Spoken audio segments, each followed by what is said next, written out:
Good evening, students. Today is Wednesday, the 16th of December 2020.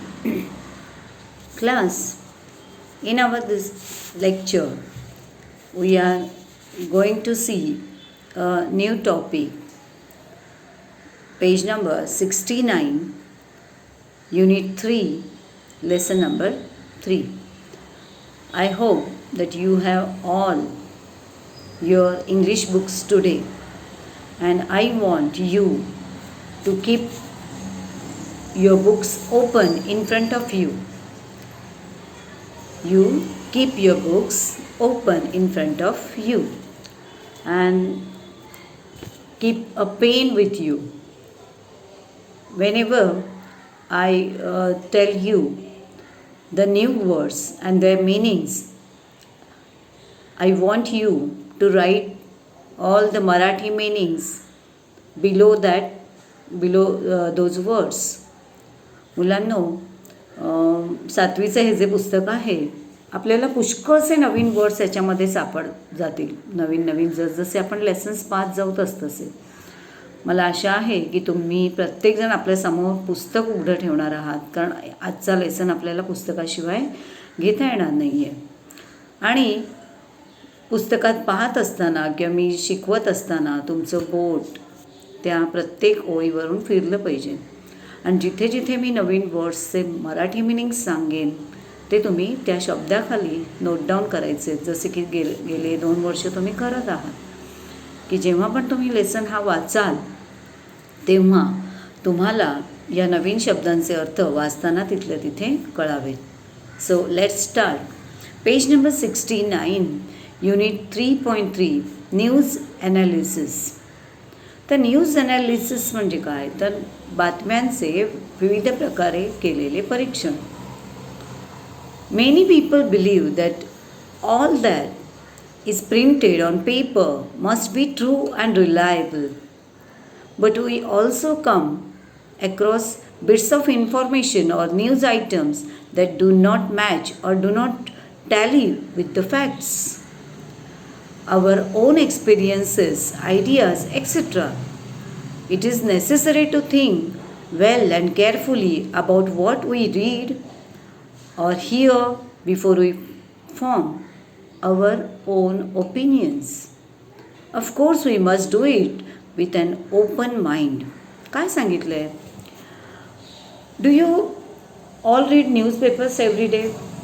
Okay, some of you read the newspapers every day. Maybe it will Lok Satta, Maharashtra Times, any Marathi newspaper or any English newspaper. Some of you read the newspaper, but we have many sources to get these informations and news. बातमीपत्र तुम्ही वाचत असाल, वर्तमानपत्र तुम्ही वाचत असाल, may be ते मराठीतलं पण असू शकतं. पण बातम्या मिळण्याचं, सध्याच्या काळामध्ये बातम्या मिळण्याचं ते एकच सोर्स नाही आहे. बातम्या आपल्याला विविध सोर्समार्फत मिळत असतात. सोर्स म्हणजे स्रोत. बातम्या मिळण्याचे वेगवेगळे मार्ग. सांगा बरं, तुमच्या डोळ्यासमोर काही अशा मार्ग आलेत का? म्हणजे बातम्या आपल्याला न्यूजपेपरमधून मिळतात, तशा आणखी त्या कुठल्या सोर्सेसने मिळतात, कुठून मिळतात या बातम्या? येस, अगदी बरोबर. आपल्याला टेलिव्हिजनवरून बातम्या मिळतात. We can get the news from television, from internet, from mobile phones and from radio. There are so many sources nowadays that we get so many news. But are those all news reliable? Reliable म्हणजे काय? इथे शब्द आलेले बघा दुसऱ्याच ओळीमध्ये. True and reliable. True म्हणजे सत्य, रिलायबल म्हणजे विश्वसनीय. या ज्या सगळ्या सोर्सेसमधून आपल्याला बातम्या मिळतात त्या खरोखरच सगळ्या विश्वास ठेवण्याजोग्या असतात का? काय होतं की बरेचदा आपल्याला ती बातमी जी मिळत असते आणि जर आपण त्या बातमीवर विश्वास ठेवून चालायला लागलो तर आपल्याला पुढे असं जाऊन आढळतं की दे means those news do not match with the fact. या ज्या बातम्या आहेत त्या सत्य परिस्थितीशी म्हणजे फॅक्टशी मॅच होतच नाहीत. म्हणजे सत्य काहीतरी वेगळंच असतं आणि बातम्या काहीतरी वेगळ्याच सांगत असतात किंवा वेगळंच काहीतरी दाखवत असतात. त्यामुळे ज्या बातम्या आपल्याला या वेगवेगळ्या सोर्सेसमार्फत मिळतात त्या सगळ्याच नेहमी ट्रू असतील, रिलायबल असतील असं नाही. सो इट इज नेसेसरी, हे आवश्यक आहे, गरज आहे that we all think well and carefully and read those news. आपल्याला गरज आहे की या बातम्यां नीट वाचल्या पाहिजेत, नीट ऐकल्या पाहिजेत आणि त्याची सत्यासत्यता पडताळल्याशिवाय, खात्री केल्याशिवाय don't put your on opinion in front of others. दुसऱ्यांसमोर त्या बातमीविषयी स्वतःची ओपिनियन्स म्हणजे स्वतःची मतं खरंच सत्यता पडताळल्याशिवाय ठेवू नका. म्हणजे दुसऱ्यांसमोर त्या बातमीबद्दल स्वतःची मतं मांडू नका. जेव्हा खात्री पटेल त्या बातमीविषयी तेव्हाच स्वतःचं मत मांडा. Of course we must do it with our open mind. Open mind म्हणजे आपण खुल्या मनाने किंवा मुक्त विचार करून, पूर्णपणे विचार करूनच त्या बातमीमागची सत्यासत्यता काय असेल ही पडताळलं पाहिजे. आणि मगच ती बातमी खरी असेल की खोटी असेल, दुसऱ्यांना सांगावी का न सांगावी, हे आपण स्वतः याचा निर्णय घेतला पाहिजे. बरेचदा असं होतं की एखादी न्यूज व्हॉट्सॲपवर येते, आपण ते वाचतो आणि लगेच फॉरवर्ड करतो किंवा कधी कधी न वाचता पण फॉरवर्ड करतो आणि मग आपल्याला कळतं की ती बातमी खोटी होती, ती बातमी सत्य नव्हतीच. मग ही चूक आहे. अशा खोट्या बातम्या पसरवणं, अफवा पसरवणं हा एक गुन्हा, एक क्राईम असू शकतो. सो आता आपण थोडंसं या पाठाकडे पुढे वळूया. In your left hand you have so many words, new words and their meanings. So read after I teach you the lesson. Do you read newspapers every day? Do you listen to the news bulletins or on radio or TV? You may have seen your elders or friends reading news items and discussing them with feelings. आपण बरेचदा news bulletin, paper, रेडिओवर, T व्हीवर आपण पाहत असतो.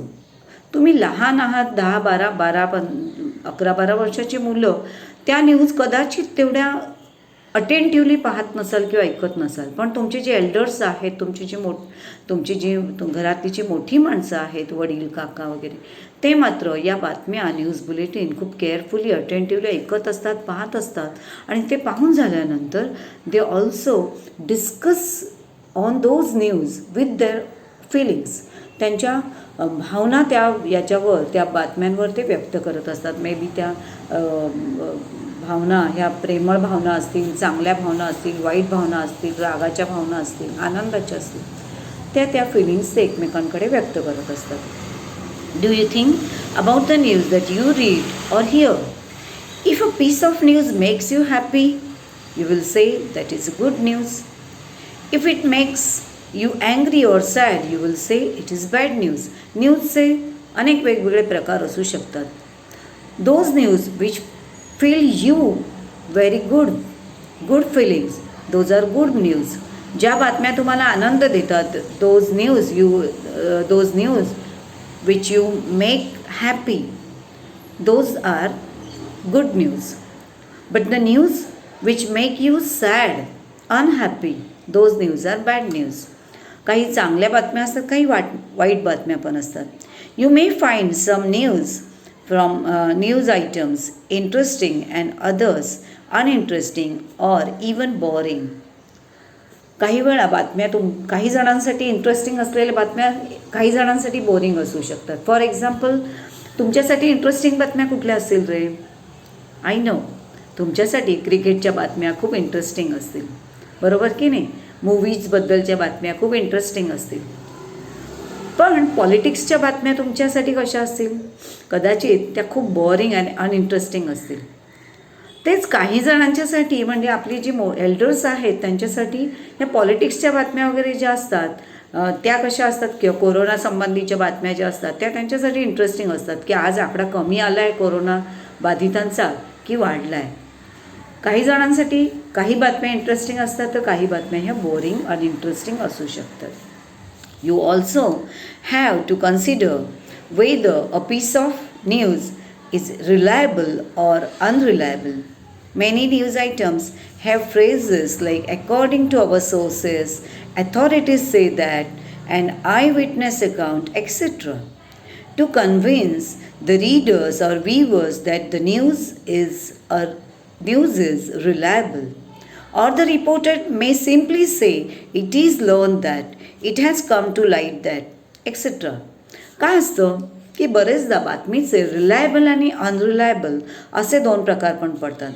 बरेचदा बातमीदार जो असतो, बातमी देणारा जो असतो, तो बरेचदा काही शब्दांचा वापर करतो बोलताना. का तर लोकांनी त्या बातम्यांवर विश्वास ठेवावा. हे शब्द बरेचदा कसे असतात, काही फ्रेजेसचा वापर करतो. त्या फ्रेजेस कशा असतात, ते बोलताना असं सुरुवात करतात, according to our sources. According to our sources म्हणजे आमच्या सूत्रानुसार. सूत्र म्हणजे कोण, तर जर्नलिस्ट, पत्रकार, जे बातम्या विविध ठिकाणाहून आणत असतात. मग ते त्या बातमीची सुरुवातच अशी करतात की आमच्या माहितीदारांनी दिलेल्या बातमीनुसार, आमच्या पत्रकारांनी दिलेल्या माहितीनुसार. आता हे तुम्ही ऐकता तेव्हा तुम्हाला काय वाटतं, हां पत्रकाराने बातमी दिली आहे म्हणजे ती रिलायबल असणार, म्हणजे ती विश्वसनीय असणार. तुमचा विश्वास बसावा हा केवळ त्यामागचा हेतू असतो.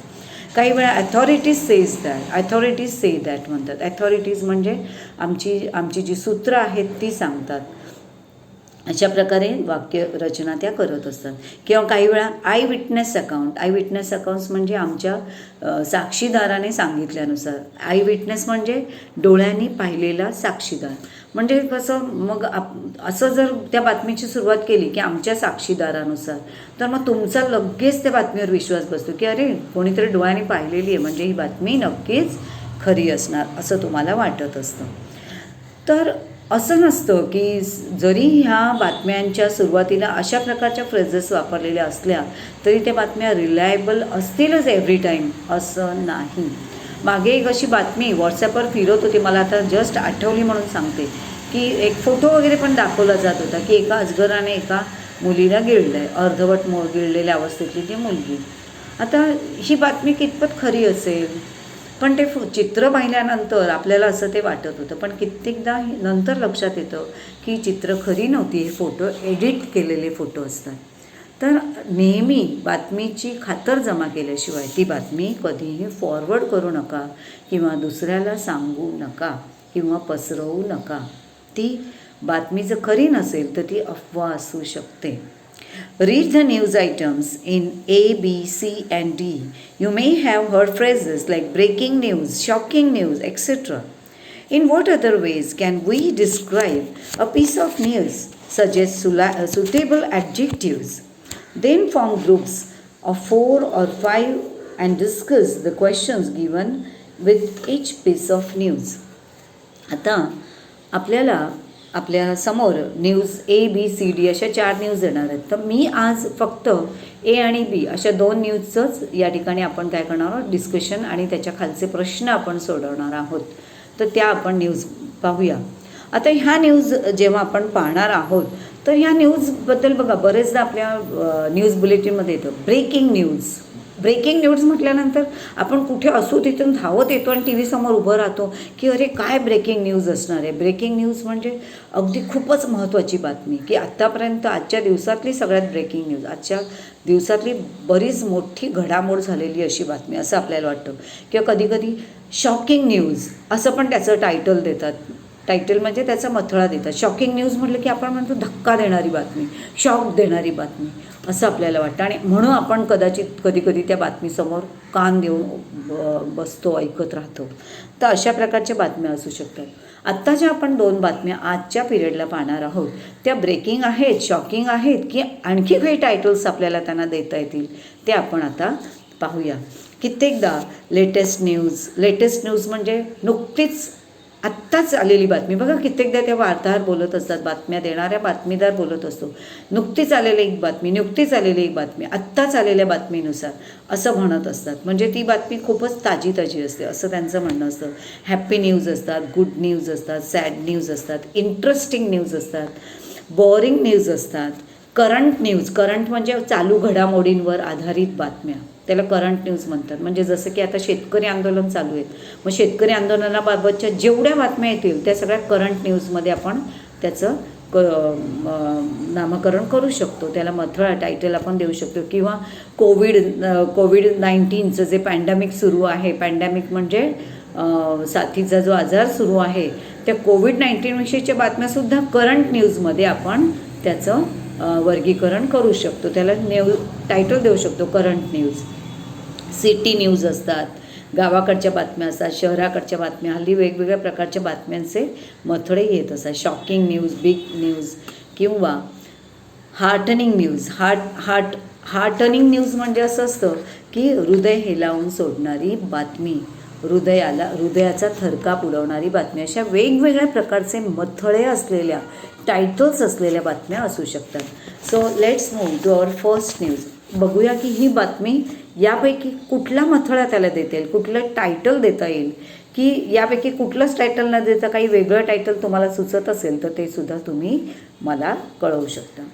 So news analysis, page number 70, news A. आता पहिल्यांदा आपण हेडलाईन वाचूया. जी ठळक अक्षरात दिली आहे त्याला आपण हेडलाईन म्हणतो. वर जी दिली आहे ती हेडलाईन. त्यानंतर खाली बेंगलुरू असं दिलं आहे. बेंगलुरू म्हणजे ही बातमी ज्या शहरातून आउट होते, बाहेर येते, त्या शहराचं ते नाव असतं. सो ते आहे Bengaluru. So news A.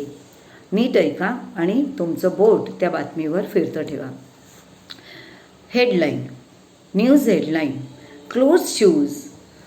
Closed shoes not allowed in examinations halls. बंद बुटांना परवानगी नाही. कुठे? तर परीक्षागृहामध्ये बंद बुटांना मनाई. परीक्षागृहांमध्ये बंद बुटांना मनाई हा बातमीचं टायटल आहे, हेडलाईन आहे. Bengaluru. Shivam institute of innovative technology, Bengaluru has recently issued a list of do's and don'ts for candidates taking the entrance test to the prestigious institute this year. The candidates will not be allowed to enter the examination hall wearing closed shoes, boots, even socks. Other items which will not be allowed inside include mobile phones, microphones, earplugs, calculators, and other electronics gadgets, pouches, printed or blank papers, even pens. The pen will be provided in the hall by the invigilators. नवीन शब्द भरपूर आहेत, त्यामुळे pen open हवं आहे तुमच्या हातामध्ये, तुम्हाला त्यांचे अर्थ लिहायचे. बातमीचा मथळा आपण पाहिला की परीक्षागृहांमध्ये बंद बुटांना मनाई. मग तुम्ही म्हणाल की बंद बूट नाही घालायचं, मग काय? मग ओपन बूट घाला, म्हणजे सँडल्स घाला, ज्याच्यातून तुमचे पाय बंद दिसणार नाहीत, पाय मोकळे दिसले पाहिजेत. तर तुम्ही सँडल्सचा वापर करू शकता. बेंगलुरूमधून आलेली ही बातमी आहे. आता या बातमीचा मराठी अर्थ आणि काही अवघड अशा शब्दांचे अर्थ आपण या ठिकाणी पाहूया. काय सांगितलं आहे? Bengaluru Shivam institute of innovative technology Bengaluru has recently issued. Recently म्हणजे नुकतीच एक बातमी, एक न्यूज किंवा एक पत्रक त्यांनी सादर केलेलं आहे. कोणी? तर ही बातमी दिली आहे बेंगलुरूमधील Shivam institute of innovative technology या संस्थेने ही बातमी काय केलेली आहे? इश्यू केलेली आहे. इश्यू केली आहे म्हणजे काय केली आहे? जाहीर केली आहे, सादर केलेली आहे, प्रस्तुत केलेली आहे ही बातमी. आणि ही बातमी रिसेंटली म्हणजे नावडेज, अलीकडेच, नुकतीच ही बातमी प्रसारित केली. ही बातमी आहे एका लिस्टची. या लिस्टमध्ये डूज अँड डोंट्स सांगितलेत. डूज म्हणजे त्या इन्स्टिट्यूटमध्ये जे कॅन्डिडेट्स येणार आहेत, जे एक्झामिनेशन द्यायला जे candidates means the students who are going to give examination. Candidates means those students who are appearing for the examinations. Candidates म्हणजे परीक्षेला बसणारे उमेदवार. तर त्यांनी त्यांच्या परीक्षेला बसणाऱ्या उमेदवारांसाठी एक नियमावली तयार केली आहे, एक रूल्स तयार केले, ते रूल्स अँड रेग्युलेशन म्हणूया आपण. आणि हे रूल्स म्हणजे हे कायदे जे आहेत ते परीक्षेच्या दिवसासाठीचे असणार आहेत. आणि परीक्षेच्या दिवसांमध्ये कॅन्डिडेट्सनी, परीक्षेला बसणाऱ्या विद्यार्थ्यांनी डूज आणि डोंट्स म्हणजे काय करावे, डूज म्हणजे करा आणि डोंट्स म्हणजे करू नका, काय करावे आणि काय करू नये याची एक त्यांनी नियमावली तयार केली. आणि ती नुकतीच त्यांनी काय केली आहे, they recently issued a list of dos and don'ts for the candidates taking the entrance test to the prestigious institute this year. Prestigious म्हणजे प्रतिष्ठित. शिवम इन्स्टिट्यूट नावाच्या प्रतिष्ठित अशा संस्थेच्या प्रवेश परीक्षेला, एंट्रन्स एक्झाम म्हणजे प्रवेश परीक्षेला यावर्षी बसणाऱ्या विद्यार्थ्यांसाठी किंवा कॅन्डिडेटसाठी, उमेदवारांसाठी एक वर्तन नियमावली म्हणजे परीक्षार्थींचं वर्तन कसं असावं याची नियमावली त्यांनी सादर केली आहे. काय आहेत ते नियम ते आता आपण पाहूया.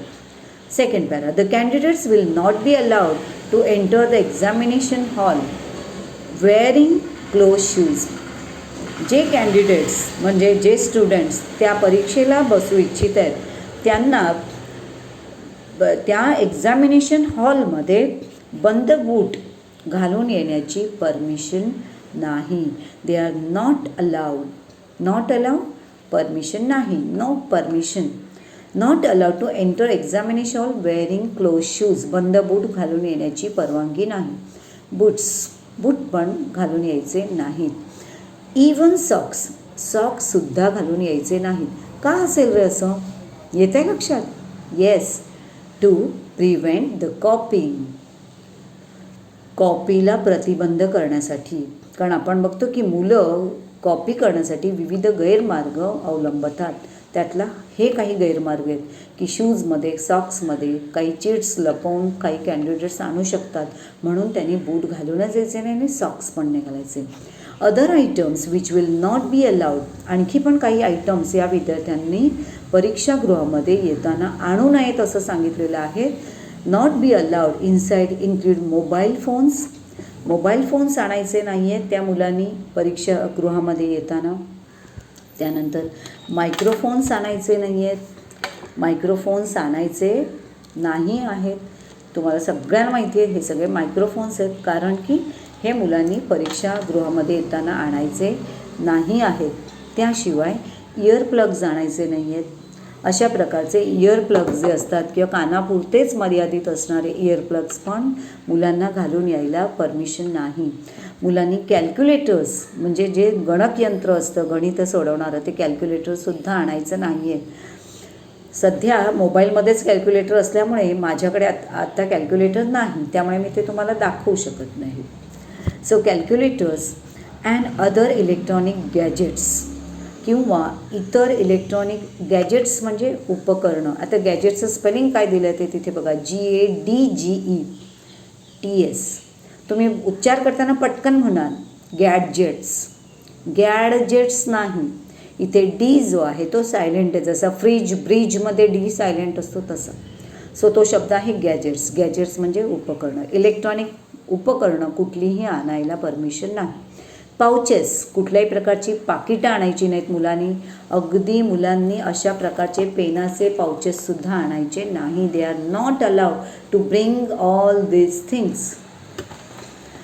और प्रिंटेड और ब्लँक पेपर्स किंवा कोणत्याही प्रकारचे छापील कागद, छपाई केलेले, प्रिंटेड म्हणजे छपाई केलेले कागद किंवा कोरे कागद आणायला परमिशन नाही. गणितं सोडवायला पण नाही. इवन पेन्स, अगदी मुलांनी पेनंसुद्धा आणायची नाही. मग आता तुम्ही म्हणा की मग परीक्षा कशी द्यायची, पुढे दिलं आहे बाब. The pens will be provided. Pen पुरवले जाणार आहेत. पेन कोण प्रोव्हाइड करणार आहे? प्रोव्हाइड करणे म्हणजे पुरवणे. अर्थ लिहून ठेवा लगेच. पेन कोण प्रोव्हाइड करणार आहे पहा. The pens will be provided in the hall. Pen हॉलमध्ये पुरवले जाणार आहेत. कोणाकडून? By the invigilators. Invigilators means supervisors. The persons who supervise the candidates during the examination. परीक्षेच्या वेळेला जे त्या हॉलमध्ये सुपरविजन करतात त्यांना काय म्हणतात, इन्व्हिजिलेटर्स असं म्हणतात, म्हणजे सुपरवायझर्स म्हणजेच परीक्षा घेणारे लोक, निरीक्षक, परीक्षा निरीक्षक असं म्हणूया आपण, त्याला इन्व्हिजिलेटर्स म्हणतात. तर पेन हे ते इन्व्हिजिलेटर्सच पुरवणार आहेत. आता ही पूर्ण बातमी तुम्ही लिहायची आहे आणि या बातमीचा मराठीतून अर्थ लिहायचा आहे. मी आता तुम्हाला मराठीतून अर्थ सांगितलेला आहे त्याप्रमाणे तो तुम्ही मराठीतून अर्थ लिहायचा. तुम्हाला बातमी लिहायला वेळ लागेल, त्यामुळे ही इंग्लिशमधली बातमी लिहू नका, पण बातमीच्या हेडलाईनपासून अगदी त्याचं मराठीतून ट्रान्सलेशन करून हवी आहे मला ही बातमी. म्हणजे अगदी close shoes not allowed in examination hall, परीक्षागृहामध्ये बंद बुटांना मनाई, इथून सुरुवात करायची आणि ती पूर्ण बातमी मराठीतून तुम्हाला लिहायची आहे, लक्षात घ्या. आता त्या बातमीखालचे जे काही प्रश्न आहेत आणि त्याच्याविषयी तुम्हाला काय करायचे, त्यांची उत्तरं तुम्हाला लिहून काढायची आहेत, प्रत्येक प्रश्न आणि त्याची उत्तरं. ती मी तुम्हाला पाठवेनच नंतर, ती तुम्ही पाहून त्या ठिकाणी लिहून काढायची आहेत, पण प्रत्येक प्रश्न आणि त्याचं उत्तर तुमच्या वहीमध्ये लिहिलं गेलं पाहिजे, लक्षात ठेवा. आता आपण पुढच्या बातमीकडे पुढच्या भागाकडे वळूया. तो पुढचा भाग आहे what is the meaning of issued, candidates and invigilators. इश्यूडचा अर्थ काय, कॅन्डिडेट्सचा अर्थ काय आणि इन्व्हिजिलेटर्सचा अर्थ तुम्हाला इंग्लिशमधून आणि मराठीतून दोन्ही भाषेतून लिहायचा आहे. त्यानंतर who is conducting the test. ही टेस्ट जी आहे ती कोणी ठेवलेली आहे, म्हणजे कुठल्या संस्थेने ही टेस्ट ठेवलेली आहे. तुम्हाला सुरुवातीलाच या बातमीमध्ये त्या संस्थेचं नाव आलेलं दिसेल, त्या संस्थेचं नाव तुम्हाला लिहायचं. Discuss the following in groups or 5. Y is close footwear, shoes, socks not allowed in the examination hall. Examination हॉलमध्ये बंद बुटांना किंवा सॉक्सना किंवा शूजना परमिशन का नाही ते तुम्हाला लिहायचं आहे. अगदी बरोबर आहे. बिकॉज फॉर प्रिव्हेंटिंग कॉपी, एवढंच उत्तर आहे त्याचं. बिकॉज फॉर प्रिव्हेंटिंग कॉपी, कारण की कॉपी प्रिव्हेंट करण्यासाठी, प्रिव्हेंट करणे म्हणजे प्रतिबंध करणे, कॉपीला प्रतिबंध करण्यासाठी या सगळ्या गोष्टींना काय नाही आहे, परमिशन नाही. Second, B question, why has the institute not allowed electronic gadgets in the hall. ती जी इन्स्टिट्यूट आहे त्या इन्स्टिट्यूटने हॉलमध्ये, परीक्षागृहामध्ये इलेक्ट्रॉनिक्स गॅजेट्सना परमिशन का नाही दिली आहे. द सेम रिझन, याचंही उत्तर जे आहे ते सेम असणार आहे. Some candidates take disadvantage of keeping the electronic gadgets, ते copying or they will talk to other persons outsiders. कारण की हे गॅजेट्स आणायला बंदी का आहे, कारण की काही स्टुडंट्स जे आहेत they will talk to the other people or outsiders, बाहेरच्या लोकांशी उत्तरासंबंधी चर्चा करून कॉपी करू शकतात. म्हणून ह्या सगळ्या गोष्टींना, mobile phones, electronic gadgets, earphones, earplugs यांना त्यांनी परमिशन दिलेली नाही. See question, what other measures can be taken to prevent copy. Other measures म्हणजे इतर कोणते उपाय करता येईल कॉपी प्रिव्हेंट करण्यासाठी, म्हणजे कॉपी रोखण्यासाठी. शिवम इन्स्टिट्यूटने हे सगळे उपाय तर योजलेलेच आहेत की परीक्षागृहामध्ये येताना मुलांनी काय करावे, त्या कॅन्डिडेट्सनी काय करू नये, काय आणावे आणि काय आणू नये हे सांगितलं आहे.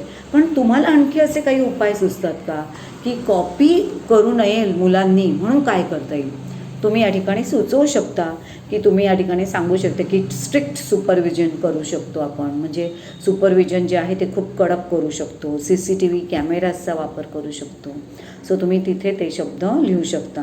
CCTV कॅमेराज त्या ठिकाणी वापरू शकतो. त्यानंतर स्ट्रिंजंट ॲक्शन घेऊ शकतो. स्ट्रिंजंट ॲक्शन म्हणजे खूप कडक अशी कारवाई, एखाद्याने कॉपी केली असेल तर स्ट्रिंजंट ॲक्शन त्याविरुद्ध आपण घेऊ शकतो. In this way you can prevent the copying the students. अशा प्रकारे आपण मुलांना कॉपी करण्यापासून वाचू शकतो किंवा प्रतिरोध करू शकतो. Last question, fourth question, Y is this news published in newspaper. आता तुम्हाला असं वाटेल की ही बातमी न्यूजपेपरमध्ये का आली. आता एक शंका अशी पण आली असेल की टीचर ही बातमी खरोखरच खरोखरची आहे का. तर हो, ही बातमी खरोखरच खरोखरची आहे. त्या वेळेला त्या पेपरमध्ये आलेली ही बातमी. आता ही बातमी म्हणून का पेपरमध्ये द्यावी अशी वाटली असेल, का दिली असं प्रश्न तुम्हाला विचारते की ही बातमी न्यूजपेपरमध्ये पब्लिश का केली, प्रसारित का केली. अर्थातच the news is published in this newspaper as warning. ही न्यूजपेपरमध्ये ही पब्लिश करण्यामागे एकच कारण आहे की ही वॉर्निंग दिलेली आहे. Warning to the students who are appearing for the exam. त्या परीक्षेसाठी जे स्टुडंट्स येणार आहेत त्यांच्यासाठी ही वॉर्निंग आहे, त्यांच्यासाठी ही सूचना आहे, ताकीद आहे की त्याने कशाप्रकारे यावं आणि कशाप्रकारे त्या हॉलमध्ये यावं. आणि मे बी हे स्टुडंट्स लांब राहत असतील तर त्या सगळ्यांपर्यंत ही बातमी कशी पोचू शकते, तर न्यूजपेपरमार्फत पोचू शकते. म्हणून सुद्धा न्यूजपेपरमध्ये ती दिलेली आहे. Also spread awareness among parents, students and school managements and to prevent copying cases. कॉपीला प्रिव्हेंट करण्यासाठी ही बातमी या ठिकाणी दिली गेली आहे. आता आपण न्यूज बीकडे वळणार आहोत. ही आपली आजची शेवटची बातमी असेल. News be headlines. Ritika takes a break from acting. Ritika अभिनयातून निवृत्ती घेत आहे, निवृत्त होत आहे, रिटायर होते आहे, ब्रेक घेते आहे अशी ही बातमी आहे. मुंबई सप्टेंबर 9. मुंबईमधली ही बातमी आहे. फेमस ॲक्ट्रेस आणि तारीख पण दिली की 9 सप्टेंबरची बातमी आहे. Famous actress Ritika who is believed to be the most highly paid star in Bollywood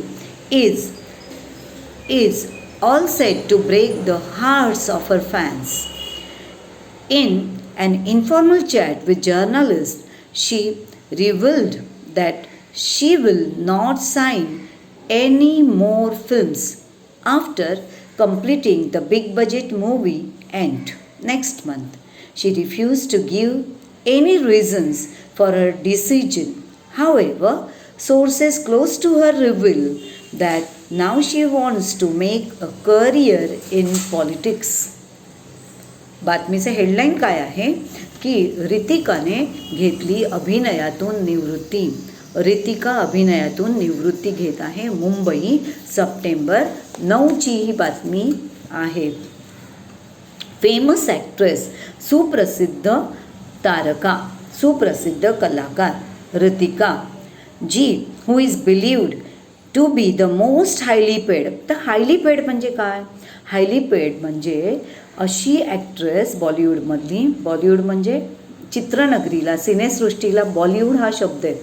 मुंबईतल्या सिनेसृष्टीला बॉलिवूड असं नाव आहे आणि स्वित्झर्लंडमधल्या सिनेसृष्टीचं नाव आहे हॉलिवूड. स्वित्झर्लंडमधली जी सिनेसृष्टी आहे तिचं नाव आहे हॉलिवूड, तिला हॉलिवूड म्हणतात. ही पाश्चिमात्य देशातील सिनेसृष्टी आहे आणि मुंबईतल्या सिनेसृष्टीला बॉलिवूड म्हणतात कारण की मुंबईला पूर्वी बॉम्बे म्हटलं जायचं. मुंबईचं पूर्वीचं नाव होतं, इंग्रज वाळलेलं नाव बॉम्बे. मग बॉम्बेवरून मुंबईतल्या फिल्मसृष्टीला नाव पडलं बॉलिवूड. तर बॉलिवूडमधली highly paid actress, highly paid म्हणजे अशी तारका, अशी ॲक्ट्रेस जी सर्वाधिक मोबदला घेते. म्हणजे मूव्हीजमध्ये काम करण्यासाठी ती जास्तीत जास्त इतर तारकांपेक्षा जास्त मोबदला घेते अशी ॲक्ट्रेस, जास्त पैसे घेते अशी ॲक्ट्रेस, म्हणजे जिचं मानधन इतर तारकांपेक्षा, इतर ॲक्ट्रेसपेक्षा जास्त आहे अशी ॲक्ट्रेस. सो बॉलिवूडमधली सर्वाधिक मोबदला घेणारी तारका जिच्याबद्दल असं बोललं जातं, प्रसिद्ध अभिनेत्री रितिका जी she is highly paid star in Bollywood is all set to break hearts of her fans. जी आपल्या फॅन्सचं, फॅन्स म्हणजे तो वरचा फॅन नाही, हा फॅन नाही, पंखा नाही, फॅन म्हणजे या ठिकाणी तिचे चाहते. आपल्याला कसे वेगवेगळे ॲक्टर्स खूप आवडतात, जो ॲक्टर आपल्याला आवडतो त्याचा आपण कोण असतो, चाहते असतो. सो या ठिकाणी तिचे सगळ्या चाहत्यांचं हार्टब्रेक करणार आहे ती, म्हणजे हृदयभंग करण्याची ती तयारीत आहे. का बरं, काय एवढं ती तिच्या चाहत्यांचं दिल दुखावणार आहे? कारण की असं म्हटलं जातं आहे Bollywood is all set to break hearts of her fan. In an informal chat म्हणजे अनौपचारिक गप्पा, म्हणजे इनफॉर्मल म्हणजे सहज केलेल्या गप्पा, त्याच्या अपोजिट वर्ड होतो फॉर्मल चॅट्स. सहजपणे सहजगत्या केलेल्या चर्चा, त्याला आपण अनौपचारिक चर्चा म्हणजे इन्फॉर्मल चॅट्स म्हणतो. In an informal chat with जर्नालिस्टचा अर्थ लिहा पत्रकारांशी तिने सहज मारलेल्या गप्पांमध्ये शी रिव्हिल्डचा अर्थ लिहा. रिव्हिल्ड हा जो शब्द आला REVEALED, रिव्हिल्ड म्हणजे तिने जाहीर केलं आहे. पत्रकारांशी नुकत्याच झालेल्या सहज मारलेल्या गप्पांमध्ये तिने असं जाहीर केलं की ती यापुढे she will not sign any more films, ती यापुढे आणखी कोणतेही नवीन चित्रपट स्वीकारणार नाही आहे. नवीन चित्रपट साईन करणार नाही आहे. SIGN, साईन हा जो शब्द आहे तो सिग्नेचर, SIGNATURE, सिग्नेचर म्हणजे स्वाक्षरी करणे, म्हणजे साईन करणे, म्हणजे आपण एखादी गोष्ट मी करेन असं ज्या म्हणजे सहीनिशी आपण जिथे जाहीर केलेलं असतो, करार केलेला असतो सही करून की मी ही गोष्ट करेन, तर त्याला आपण म्हणतो साईन करणे. म्हणजे एखाद्या गोष्टीला स्वाक्षरी करून काय करणे, ती गोष्ट करण्याची तयारी दर्शवणे किंवा ती गोष्ट करण्याचा करार करणे. तर तिने असं सांगितलं की she will not sign any more films, ती यापुढे कोणत्याही फिल्म्स करणार नाही आहे. After completing a big budget movie end next month, तिने असंच सांगितलं आहे की तिचा एक पुढील महिन्यामध्ये एक बिग बजेट असा मूवी येतो आहे, तो मूवी आहे एंट. बिग बजेट मूवी, ज्या मूवीचं नाव आहे एंट, तो बिग बजेट मूवी आहे. बिग बजेट, पुन्हा इथे शब्द आला आहे बजेट. बजेट हा शब्द कसा आहे वर गॅजेट आला होता ना, सेम तसा BUDGET. इथे पण बडजेट नाही म्हणायचं, बडजेट किंवा बडगेट नाही आहे तो, इथे पण डी सायलेंट आहे. जसा वरच्या बातमीमध्ये गॅजेट हा शब्द आला होता, डी सायलेंट होता, तसा इथे डी सायलेंट आहे. Big budget movie means that movie which cost much more than any other films. Big budget movie म्हणजे असा मूवी, असा चित्रपट की जो तयार करण्यासाठी, जो बनवण्यासाठी पुष्कळ पैसा खर्च करावा लागला आहे. म्हणजे त्यात काम करणाऱ्या ॲक्टर्सना खूप पैसे द्यावे लागले आहेत किंवा मोठ्या मोठ्या अशा महागड्या ठिकाणी त्यांचं चित्रीकरण केलं गेलं आहे, परदेशात चित्रीकरण केलं आहे आणि त्यामुळे त्याच्या किमती म्हणजे तो तयार करण्यासाठी लागलेला खर्च जास्त आहे. तर त्याला म्हणतात बिग बजेट मूवी. तर तिचा एक बिग बजेट मूवी आहे ते पुढच्या महिन्यामध्ये, त्याचं नाव आहे एंड. ती असं म्हणते की पुढील महिन्यात माझा येणारा जो एंट नावाचा जो बिग बजेट मूवी आहे तो पूर्ण केल्यानंतर, म्हणजे तो ती पूर्ण करणार आहे, पण त्यानंतर ती कोणतंही नवीन चित्रपट स्वीकारणार नाही आहे. पुढे वाचूया.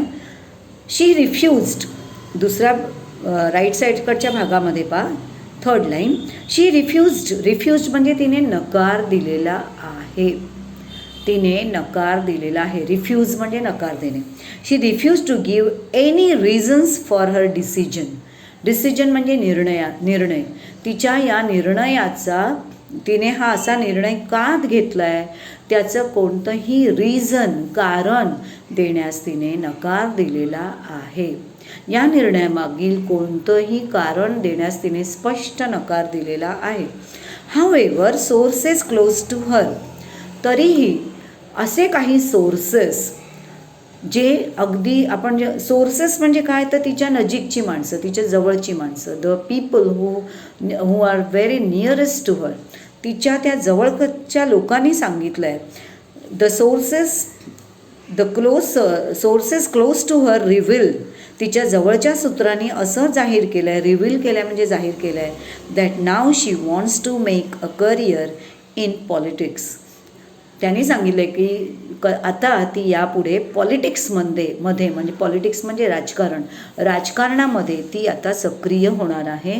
राजकारणामध्ये तिला काम करण्याची इच्छा आहे असं दिसतंय. म्हणजे तिच्या सिनेसृष्टीतून संन्यास घेण्यामागे हे कारण असू शकतं. तर आता तुम्हाला ही बातमीसुद्धा अगदी हेडलाईनसहित, म्हणजे हेडलाईनचं अगदी मराठीतून ट्रान्सलेशन करून खालच्या संपूर्ण बातमीचं तुम्हाला मराठी ट्रान्सलेशन करायचं आहे. मराठी भाषांतर दोन्ही बातम्यांचं करायचं आहे मथळ्यासहित. आणि त्यानंतर खालचे 5 प्रश्न या बातमीतले पण तुम्हाला सोडवायचे आहेत. पाहूया ते प्रश्न काय आहे. Guess the meaning of most highly paid. Most highly पेडचं मिनिंग काय आहे असं ते. मोस्ट हायली पेड म्हणजे काय. So the actress who get the highest amount for working for acting in the movie. Then revealed means made something known to somebody. Revealed म्हणजे एखादी गोष्ट जाहीर करणे. साइन फिल्म्स म्हणजे काय. To sign the legal agreement. एखादं agreement करणे, signature करणे त्यावर. Second question, what words are use for the following in the news item.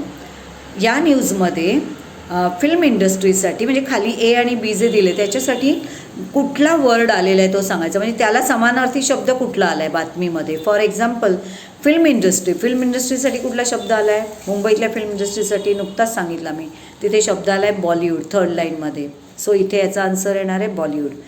Something on which a lot of money is spent. म्हणजे अशी गोष्ट की ज्याच्यावर खूप पैसा खर्च केला जातो ती गोष्ट. इथे कुठला शब्द आलेला आहे बिग बजेट. गेस वाय एंट is a big budget movie. एंट हा मूवी बिग बजेट मूवी का असेल असं वाटतं आहे. सो त्याचं कारण आता मी तुम्हाला सांगितलं.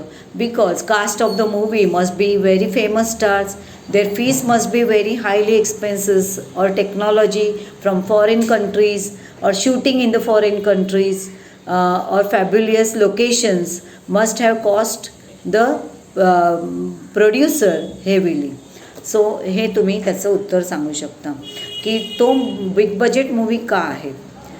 Can you think of other reasons for Ritika's decision. रितिकाच्या या असा डिसिजन घेण्यामागे दुसरं काही कारण असू शकेल असं वाटतं. ऑफकोर्स कदाचित ती लग्न करणार असेल किंवा इतरही तिच्या तब्येतीचंही कारण त्यामागे असू शकेल. What will be Ritika's reaction to this news. रितिकाची या न्यूजवर, ही न्यूज जेव्हा बातमी आली असेल पेपरमध्ये तेव्हा रितिकाची या न्यूजवर काय रिॲक्शन असेल, काय प्रतिक्रिया असेल तर ती तुम्हाला सांगायची आहे. Ritika will refuse to give any reason for a decision और she will not make any comment. तिची प्रतिक्रिया काय असेल. She will not make any comment. कदाचित बातमी वाचून ती त्यावर काही कमेंट पण करणार नसेल, हे पण तिचं असू शकेल. और she might call a press conference to clear the things. कदाचित ती बातमीदारांना बोलवेल प्रेस कॉन्फरन्स बोलवेल. प्रेस कॉन्फरन्स म्हणजे बातमीदारांची मीटिंग बोलवेल आणि ज्या गोष्टी आहेत त्या क्लिअर कदाचित ती त्याच्यामध्ये करेल. तर अशा प्रकारे ह्या 2 बातम्या झालेल्या आहेत आणि पुढच्या पिरियडला आपण पुढच्या 2 बातम्या पाहूया. आता तुम्हाला ह्या बातम्या ज्या दोन्ही आहेत या बातम्यांचे तुम्हाला काय करायचे आहेत, मराठीतून ट्रान्सलेशन करायचे आहेत पूर्ण बातम्यांचे, दोन्ही ए आणि बी बातमीचे. त्यानंतर सेकंडली तुम्हाला या दोन्ही बातम्यांच्या खाली जे क्वेश्चन्स दिलेले आहेत त्यांचे आन्सर्स लिहून पाठवायचे आहेत.